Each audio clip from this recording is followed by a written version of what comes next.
ऐसी लीने वाणी मांगो मेरा सब प्रणाम है।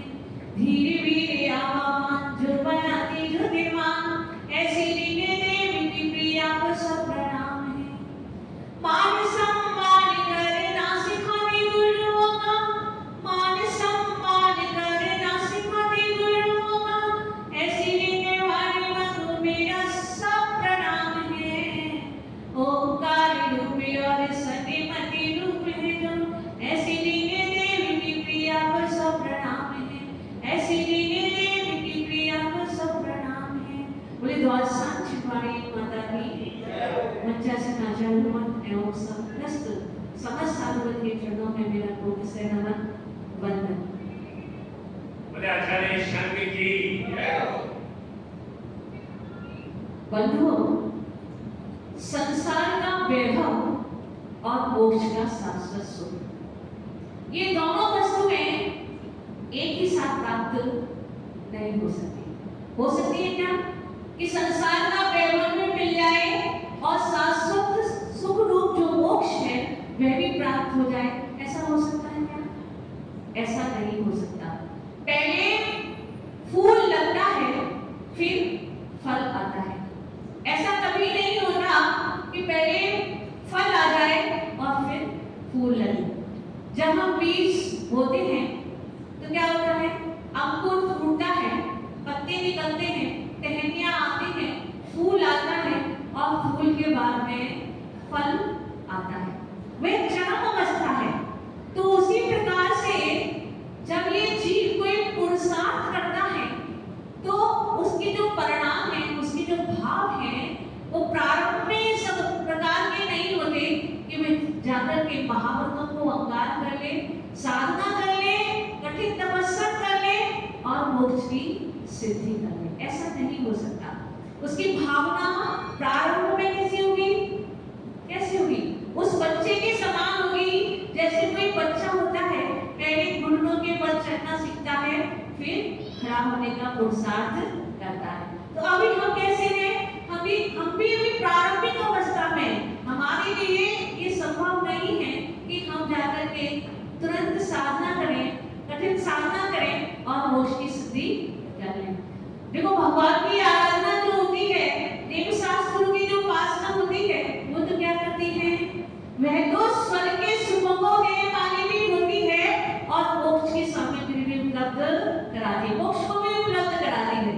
ये हमारे ऊपर निर्भर करता है कि हम किस प्रकार का पुरुषार्थ करते हैं। पिछली गाथा में आपने सुना था कि जो भगवान की आराधना करते हैं, गुरुओं की साधना करते हैं, जिनवाणी की आराधना करते हैं, वे नियम से मोक्ष को प्राप्त करते हैं, तो उनके लिए स्वर्ग की प्राप्ति भी मुश्किल नहीं है।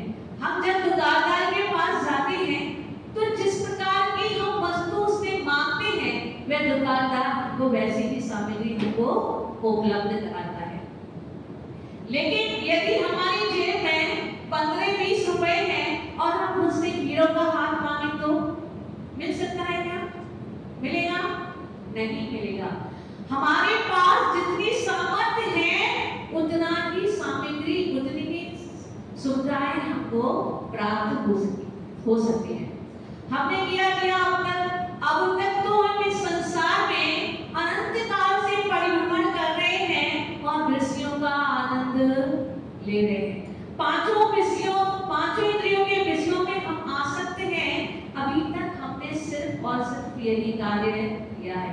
देखो, कोई पागल से पागल व्यक्ति भी होता है तो उसको सिखाना पड़ता है कि कैसे विषयों को भोगना है, सिखाना पड़ता है।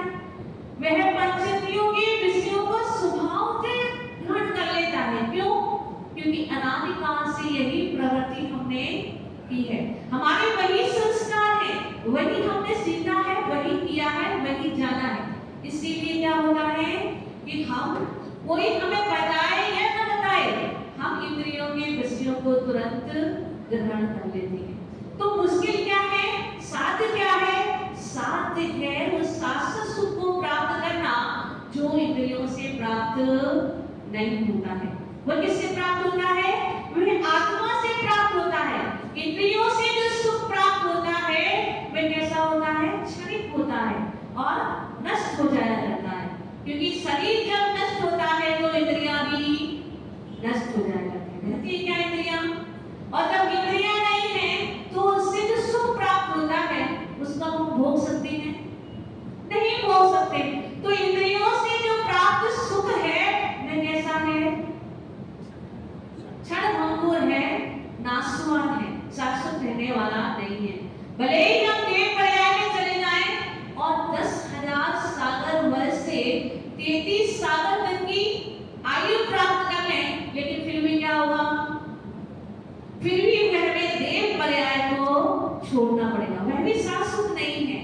तो आचार्य गुरु यहाँ पर क्या कह रहे हैं? संसार के जितने भी सुख हैं वे कैसे हैं? इंद्रिय जनित है और कैसे हैं? नष्ट हो जाने वाले हैं। तो यहाँ आचार्य गुरु पूज्यपाद देव अपने इष्ट उपदेश की कार्यक्रम में कह रहे हैं,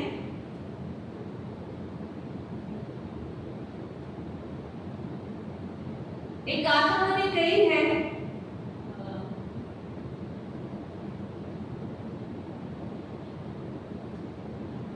उसका भाव सिर्फ इतना ही है कि संसार के जितने विषय हैं, जितने भी सुख हैं वे कैसे हैं? इंद्रिय जनित हैं और नष्ट होने वाले हैं। इसीलिए ये सुख वासना मात्र पेवेतत् सुखम दुखम च देहिनाम तदा वे जयन्ते ते रोगा इवासति। मतलब संसारी प्राणियों के जो सुख और दुख हैं वे कैसे हैं? वासना मात्र हैं। कैसे हैं? वासना मात्र यानी कि कल्पना मात्र है, वास्तविक सुख नहीं है। वास्तविक सुख क्या है? जो एक बार उपलब्ध हो जाता है तो कभी भी नष्ट नहीं होता है। ऐसा जो सुख है वह किससे प्राप्त होता है? वह आत्मा से प्राप्त होता है। और कब प्राप्त होता है? जब हम इन विषयों से अपनी प्रवृत्ति को हटा करके आत्मा के द्वारा आत्मा की भावना भाते हुए आत्मा में स्थिर होते हैं, स्वयं में रमण करते हैं, तब वह आत्मा से सुख प्राप्त होता है। वह कैसा होता है? शाश्वत सुख होता है, कभी भी छूटने वाला नहीं होता है। तो हमें इस इंद्रियों को छोड़ना है, इंद्रिय जनित सुखों को छोड़ना है। क्यों छोड़ना है? क्योंकि ये जो सुख है वे कैसे हैं? रोग के समान कष्ट देते हैं। मान लीजिए हम एसी में बैठे हैं, बड़ा आनंद आ रहा है, सुख का अनुभव हो रहा है, गर्मी का बिल्कुल भी अनुभव नहीं हो रहा है। लेकिन जब हम उस एसी से निकलकर बाहर आएंगे तो क्या होगा? क्या होगा? तो हमें उस गर्मी का वेदन होगा और वो गर्मी हमें उस एसी के सुख से ज्यादा दुखदाई होगी। हमें नाना प्रकार के व्यंजन पसंद हैं, हमने खाना शुरू किए, 1 2 रसगुल्ले खाए, 3 खाए, 4 खाए, 10 खाए, फिर क्या होगा? क्या होगा? हमारा पेट खराब हो जाएगा। तो जो इंद्रियों के जो सुख है वो क्या करते हैं? वह कष्ट देने वाले हैं। उनको यदि हमें छोड़ना है तो क्या करना पड़ेगा? अपने जो युगों के जो संस्कार हैं उनको मिटाना पड़ेगा। और उन संस्कारों को मिटाने के लिए क्या करना पड़ेगा? क्या करना पड़ेगा? देव शास्त्र गुरु की शरण में आना पड़ेगा। यदि हम देव शास्त्र गुरु की शरण में आएंगे तो हमारे जो पुराने संस्कार हैं वह धीरे धीरे छूट जाएंगे। और हमें क्या होगा?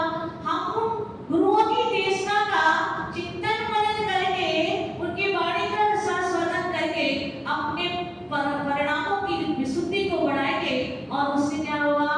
हमारे इंद्रिय जनित सुखों से मुक्ति हमें मिल जाएगी। तो क्या करना है? हम यहाँ गुरुओं के समक्ष यहाँ पर आए हैं, हमारा ये पुण्य है कि हम उनकी वाणी का वो रसास्वादन कर रहे हैं और हमने उनकी वाणी को सुनकर भी अपने पुरुषार्थ को जागृत नहीं किया, अपने उपादन को जागृत नहीं किया और पुरुषार्थ नहीं किया तो क्या होगा? तो क्या होगा? हम जैसे आए थे वैसे ही वापस लौट जाएंगे। हमें क्या करना है? हमें सोचना है, विचार करना है, चिंतन करना है कि हम जो गुरुओं के पास आ रहे हैं, उनकी वाणी का रसास्वादन कर रहे हैं, तो उस वाणी को हमें सुन करके क्या करना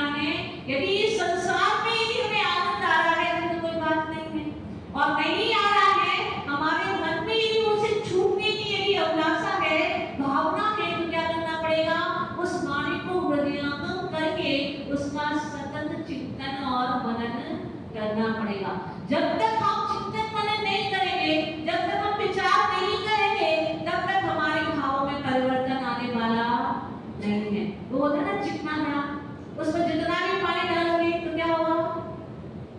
ठहरेगा क्या? नहीं ठहरेगा। तो उसी प्रकार से हम कितनी भी वाणी सुन लें, जब तक हम उस वाणी को सुन करके चिंतन मनन नहीं करेंगे, अपने उपादान को जागृत नहीं करेंगे, तब तक हमें मोक्ष की प्राप्ति होने वाली नहीं है, शाश्वत सुख की प्राप्ति होने वाली नहीं है। तो आज हमारा बड़ा पुण्य है जो हमें इस पंचम काल में भी गुरुओं की देशना सुनने को मिल रही है और हमें उनकी पास में बैठने का अवसर मिल रहा है।